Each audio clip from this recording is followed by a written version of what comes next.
Magandang araw po mga kababayan. Welcome back to our channel. Ang ipapakita ko po ngayon sa inyo sa video na ito ay kung paano bumili ng stocks gamit ang BDO Nomura. Bago po tayo magpatuloy, please make sure po na nakasubscribe tayo sa ating channel para po makita niyo po ang ating mga future uploads.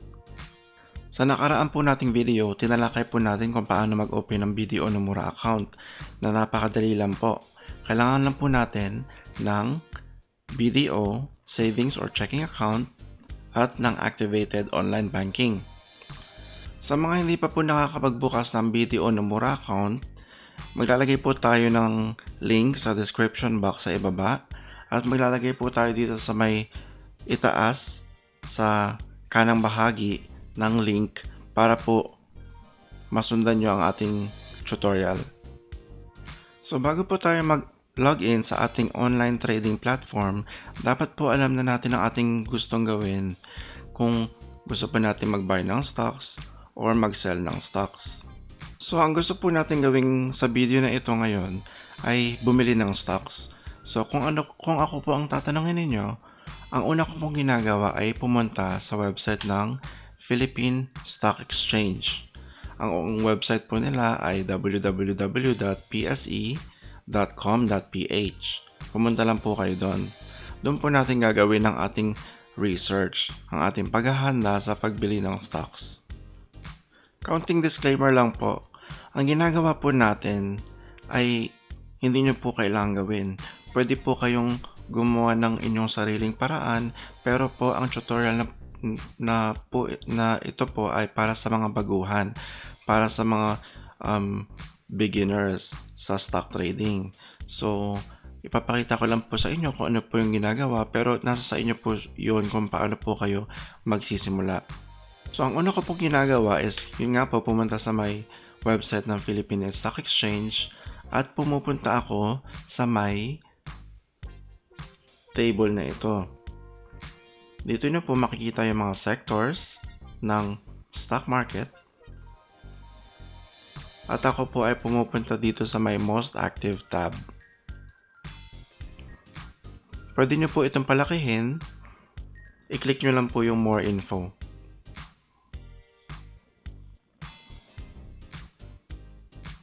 Ayan na nga po mga kababayan. Nagbukas na yung ating page. Makikita po natin dito ang top active stocks from number 1 to 20. Ito po yung pinaka-active 20 stocks na nag-perform noong pong last trading day, which is Friday, May 8, 2020. So dito po sa may top 20 active stocks, most active stocks, dito po tayo mamimili ng stock na bibilihin. Bakit po ba natin napili ang top active stocks? Kasi po, sa stock trading, kung active po ang inyong stocks na pag-aari or gusto nyo pong bilihin, madali lang po itong ibenta or bilihin. Dahil nga po, marami ang nag-o-offer nitong stocks na to. Kung hindi naman po active ang napili nyong stocks, maaari po kayong matagalan sa pagbenta o sa pagbili noong napili nyong stock na hindi active. So, ipapakita ko po sa inyo ang gumalaw na stocks sa bawat kumpanya. Iusog lang po natin ito. Ayun na nga po. So, ang AC po or Ayala Corporation, AC po ang kanyang stock symbol. Ang halaga po ng stocks na gumalaw sa kanya noong May 8 ay 756,943,260. So napakadami pong o napakalaki pong halaga worth of stocks ang gumalaw kay Ayala. Ang sumunod naman po nun ay kay SM Investment Corporation. Ang stock symbol po niya ay SM. Ang gumalaw po sa kanyang stocks ay nagkakahalaga ng 406,917,385. Dito naman po sa volume, ito po yung dami ng stocks na gumalaw. 499,150 shares. Doon naman po kay Ayala is 1,087,160 shares. So kanina po bago po tayo mag-start ng recording, ako po ay gumawa na ng aking sariling process of elimination. So inisa-isa ko na po itong mga stocks na to, binuksan ko po sila isa-isa. So meron po tayong 4 na pinagpilian. Meron pong si Ayala Land. Bubuksan po natin siya sa isang bagong tab. SMPH po. Ito. Si Metrobank, MBT, at si Jollibee, JFC.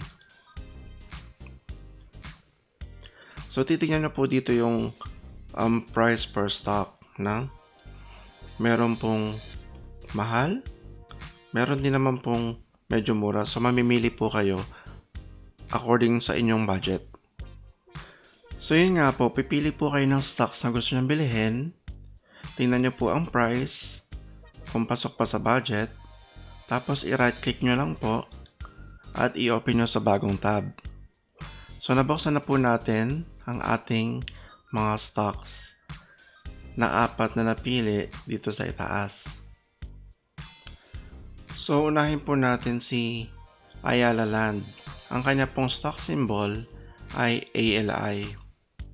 Ang huling trading price niya po noong May 8 ay 32.65. Doon po sa mga baguhan na hindi pa naiintindihan masyado ang mga terminologies dito, pwede po kayong pumunta sa may Philippine Stock Exchange website at pumunta po kayo sa may glossary. Nandito po ang lahat ng stock trading words na inyong mai-encounter at pwede nyo po ditong tingnan kung ano po ang ibig sabihin.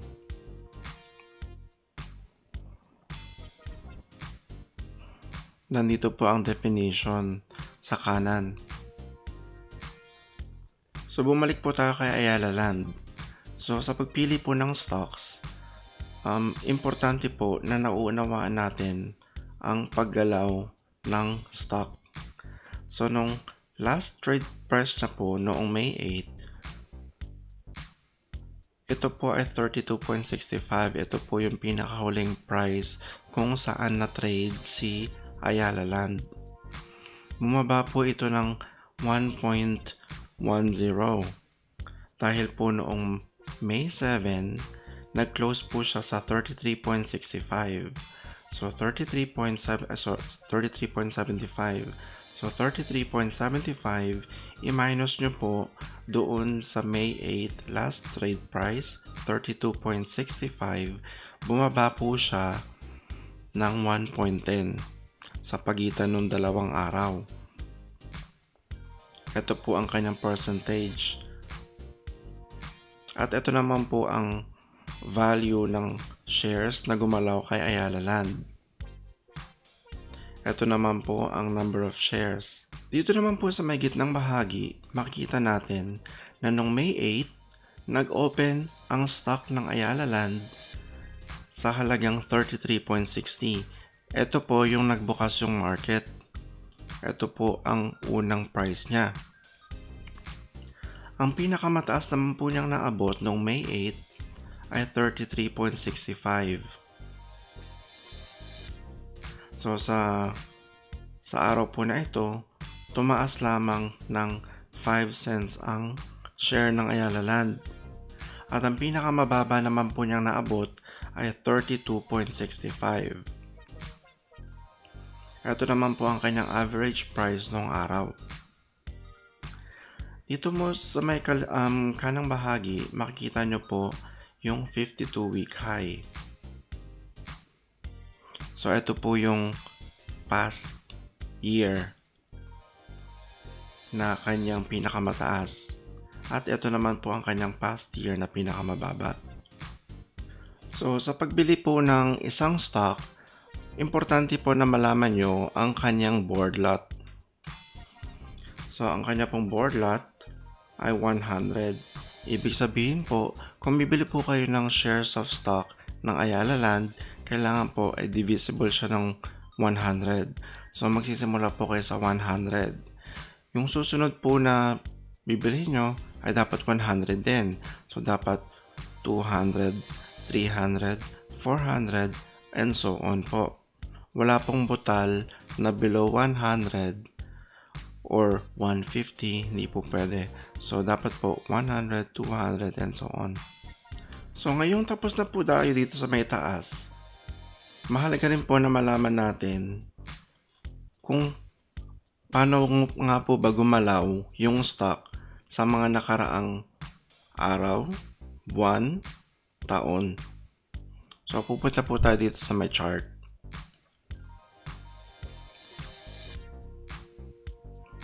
So, dito po sa chart na to, makikita natin kung paano nga po pa nagtaas at nagbaba ang stock ni Ayala Land. Dito po ang start ng 2020. So, kung titingnan nyo po, ipapakita ko po sa inyo mamaya, kung titingnan nyo po lahat ng stocks, meron po siya ditong pagbaba. Dito po yung pagpasok ng 2020, tapos po yung napabalita na nga po yung coronavirus, yung pandemic. So, normal lang po talaga yung pagbaba ng mga stocks kasi po ang karamihan po ng mga tao medyo nagpapanik. Yung reaction po nila sa uncertainties, parang feeling nila dapat liquid sila. Pag sinabi pong liquid, dapat yung cash nila is available. Dahil nga po, baka may mangyari, so yung cash is ready for use. Ito pong graph natin is pwede po natin siyang baguhin dito sa may ibaba. Kung gusto nyo po, last 10 days, last month, 3 months, yung year to date, 1 year or 2 years. Ito po ay 2 years. Pwede po natin siyang baguhin sa year. Ito po yung performance niya sa simula nung sa loob na isang taon. Year to date, ibig sabihin po, starting po sa beginning nung 2020, last 3 months, 1 month, tsaka 10 days. So, kung ako po ang tatanungin, yung opinion ko po, kung ako po ang bibili ng stocks, hindi ko pa po siya bibilihin. Kahit po nakakabawi na si Ayala Land, kasi po na-miss na natin itong pinakamalalim na parte. So, ideally po, kung bibili po kayo ng isang bagay, doon po kayo sa may pinakamura. At kung kayo naman po ay magbebenta, doon po kayo magbebenta sa may pinakaitaas. So, na-miss na po natin itong pinakamababa ng kanyang value at medyo naka-recover na nga po siya. Pero po, nakikita po natin dito sa may dulo na pula. So, parang sa tingin ko is magwe-wave muna siya dito hanggang maka-recover na nga siya. Pero sa tingin ko, hindi pa siya talaga masyadong tataas. So, ba't hindi ko siya bibilihin? Kung titingnan natin, ang value niya at the moment is nasa 32 to 33. Nandito ang kanyang mga price, na? So, ang kanyang price dito is nga nasa 32.65, di ba? So, kung isipin nyo, ang malaking bahagi ng stocks ay nandito sa may bandang 40s. So, kung 32 ang stock at kung tumaas man siya, na hindi pa natin kung kailan siya tataas, so, pwede tayo maghintay ng matagal para sa minimum profit. So, kung ako yung mag-invest, hindi pa.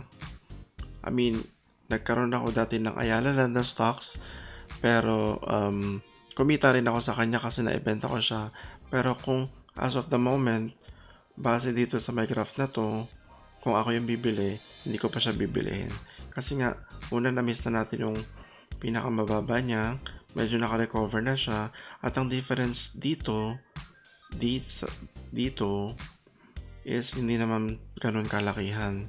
So, kung marami kang bibiling stocks at tumaas ka, kahit kaunti lang ang pagtaas niya, kikita ka rin doon kung marami kang stocks. Pero, yun nga, kung titingnan natin ito, hindi natin alam kung kailan talaga siya tataas. Dito nakikita natin siya ng pagbaba ulit. So sa tingin ko parang wave lang muna ang stocks ni Ayala. So, i-continue natin ang ating process of elimination dahil nga sabi natin bibili tayo ng isang stock ngayong araw. So, i-close na muna natin si Ayala Land. Until next time, Ayala Land.